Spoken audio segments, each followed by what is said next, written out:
Rico! Ano to? Bakit po, boss? Bakit naglagay ka ng poste doon nang hindi kumukonsulta sa akin? Boss, sinusunod ko lang yung nasa plano. Anong plano? Ibig sabihin, gumagawa ka ng sarili mong plano? Hindi po, boss. Ano ba naman yan, Rico? Puro ka na lang dahilan. Katulad niyan, late ka na naman pumasok. May inasikaso lang po ako, boss. Rico naman! Araw-araw ko na lang naririnig sa'yo yan, ha? Tanda mo, simula ngayong araw na to, sesante ka na. Boss, wag naman po. Umalis ka na at ayoko na makita yung pagmumukha mo. Hoy, Jerry, halika nga dito. Maghanap ka ng kapalit na ito. Ano yun, boss? O ikaw, maghanap ka ng kapalit na ito. Ha? Ito, ayusin mo yung plano. Ayoko na makita yung pagmumukha niyan, ha? Ano ba naman itong si boss? Sabi ko naman kasi sa'yo, pre, ayusin mo yung sarili mo. Paano kaya to? Kailangan ko pa naman ngayon ng pera. Wala na tayong magagawa dyan, pre. Sige, umalis ka na. Baka mas lalo pang magalit si boss. Sige, pre. O, sige. Kumusta ang bukid natin? Malapit na bang anihin ang palay mo? Opo, tay. Sa Makalawa po aanihin. Oh, maganda naman ba? Opo, tay. Marami tayong aanihin ngayon. Maganda ang bunga ng palay natin ngayon. Maganda naman kung gano'n, anak. Opo, tay. At kung marami tayong maaani at maganda ang bintahan, magtatayo ako ng maliit na tindahan. Ganun ba, anak? Maganda yung naisip mo, ha?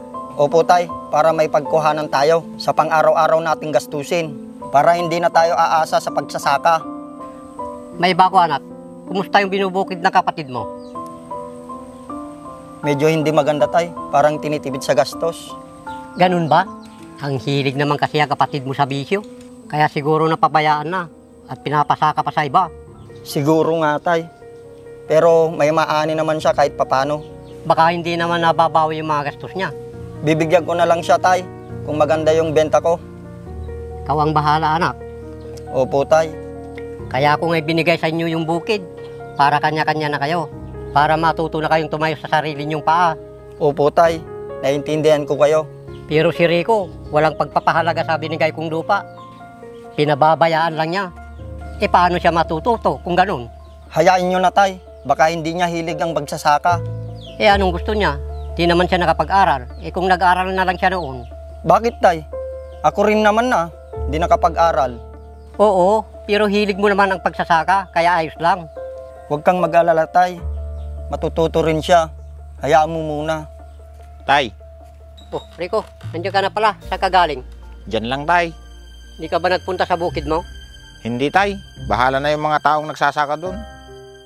Sabi kasi ni Ryan, hindi daw maganda yung tanim mong palay ngayon. Oo, tay. Medyo napabayaan kasi. Dapat kasi ikaw na lang nagsaka para matuto ka. Wala akong hilig sa pagsasaka, tay. Ayokong maging magsasaka habang buhay. Anong ibig mong sabihin, Rico? Tay, gusto ko sanang ibenta yung lupang binigay nyo. Yung ipapamana nyo sa akin. Ha?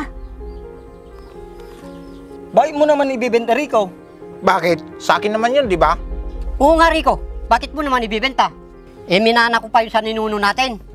Saka isa pa, buhay pa ako Di ba binigay nyo na sa akin yung tay? Kaya akin na yun. Gagawin ko kung anong gusto kong gawin sa lupang iyon.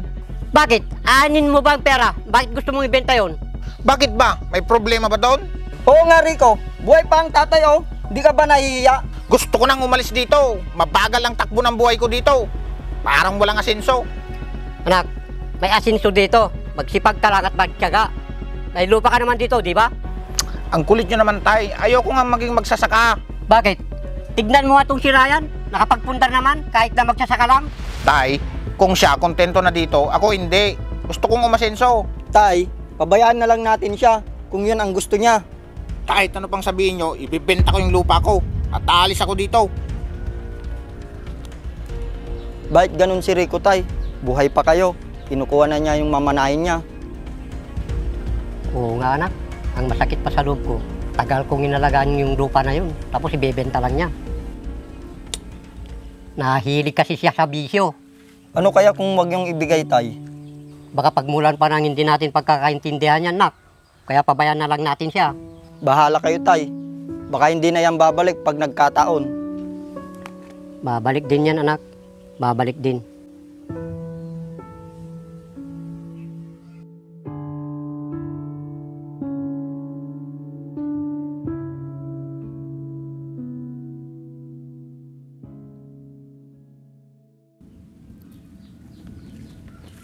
Tay, O anak, napadalaw ka. Upo ka muna.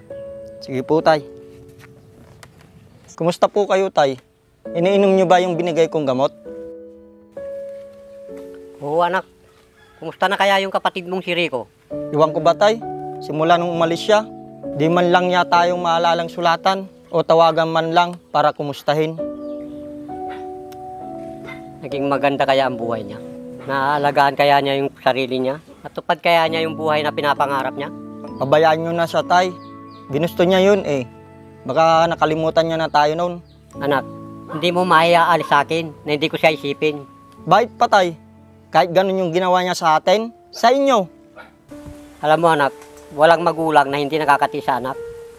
Kahit ano man ang pagkakasala ng anak, mapapatawad at mapapatawad pa rin yan ng magulang. Tandaan mo yan. Ganun ba tay? Maiintindihan mo rin yan, Ryan, pag naging magulang ka na. Paano kung hindi na siya babalik tay? Kung may nangyaring masama sa kanya? Huwag kang mag-isip ng ganyan, anak. Kung babalik man siya, tatanggapin pa rin natin siya ng buong buo. Ba't ba ang bait nyo pa rin sa kanya tay? Sa kabila ng ginawa niya sa atin. Sa totoo niyan tay, nagsiselos na nga ako. Naligaw lang ng landas yung kapatid mo, anak. Kaya kailangan natin siyang gabayan. Opo tay. Buwisit. Talo na naman. Minamalas talaga. Paano kaya to? Pati pera kong napagbenta ng lupa, naubos ko lahat. Pati napundar kong negosyo, bumagsak dahil sa buwisit na talpak na yan. Makakabawi pa kaya ako? Naubos na lahat ng pera ko. Pati mga tropa ko, iniwan na ako. Mahirap pala problema ng mag-isa. Wala kang pamilyang manghihingian ng tulong. Namimiss ko tuloy si tatay at si Ryan. Kamusta na kaya sila? Masaya kaya sila ngayon? Ano kaya kung umuwi na lang ako sa kanila at humingi ng tawad? Mapapatawad pa kaya nila ako? Tatanggapin pa kaya nila ako? Basta, bahala na. Uuwi na lang ako kaysa makipagsapalaran dito mag-isa. Saan kaya yung bahay ni Ryan dito? Sakto, may tao, makapagtanong nga. Boss, alam niyo ba kung saan yung bahay ni Ryan Santos dito? May nakapagsabing malapit lang kasi dito eh. Ryan Santos. Ang alam ko, may Ryan Santos din doon. Pero may Ryan Santos din dyan. Yung ano daw boss, yung may tindahan? Ah, yan na nga yung hinahanap mo. Sige boss, salamat ha. O sige.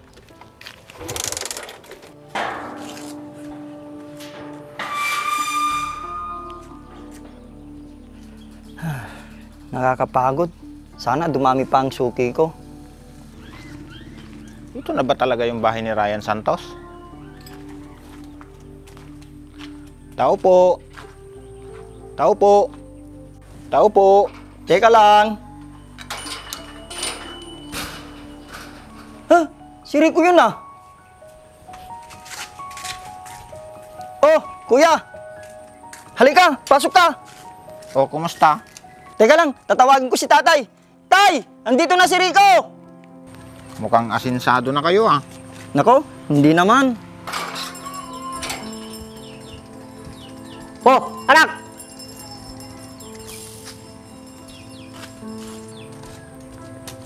Anak, kumusta na?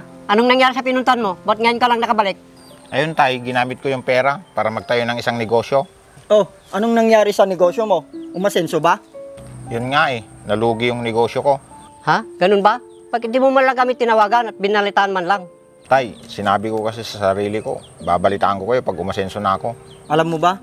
Simula nung umalis ka dito, walang araw na hindi ka iniisip ni tatay. Panay ang tanong niya sa akin kung tumawag ka ba. Ah, ganun ba? Tay, patawad po. Nagagalit nga ako minsan at nagsiselos kasi ikaw palaging hinahanap niya. Samantalang ako naman palagi ang kasama niya dito. Salamat sa pag-iintindi mo, Ryan. Eh, ikaw anak, ano bang natutunan mo sa pag-alis mo? Natuto ako magsugal, tay.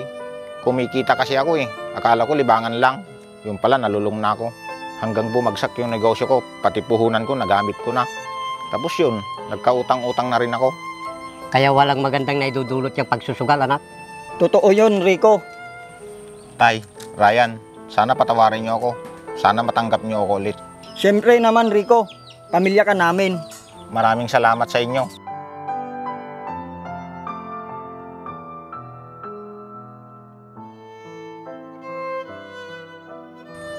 Anak, naligaw ka man ng landas, pero alam kong babalik ka rin. Maraming salamat, Tay. Sana pala nung una pa lang nakinig na ako sa inyo. Hayaan mo na anak, kalimutan na natin ang lahat ng nangyari at magsisimula tayo muli. Salamat, Tay. Alam niyo anak, mahal na mahal ko kayong dalawa. Tara, punta na tayo sa loob. Alam kong nagugutom ka na. Tara, sige.